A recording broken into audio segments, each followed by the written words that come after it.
सिंध हुकूमत सुभाणे खां सूबे जे मुस्तहिक माण्हुनि में 15 अरब 60 करोड़ रुपयनि जी सब्सिडी विरहाइण जो ऐलान कयो आहे।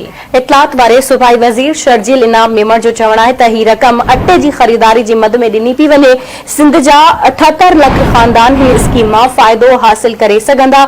शर्जील इनाम मेमण जो चवणु आहे त अॼु ॿीहर खां मुस्तहिक ख़ानदाननि खे SMS ज़रिए मोबाइल ते मैसेज अचण शुरू थी वेंदा। जेकॾहिं कंहिं मैसेज मौसूल न थिए त 8171 ते पंहिंजो सुञाणप कार्ड मैसेज कयो वञे। हिकु भेरो ॿीहर अवां खे अहम ख़बर खां आगाह करे रहिया आहियूं। सिंध हुकूमत सुभाणे खां सूबे जे मुस्तहिक माण्हुनि में 15 अरब 60 करोड़ रुपयनि जी सब्सिडी विरहाइण जो ऐलान करे छॾियो आहे।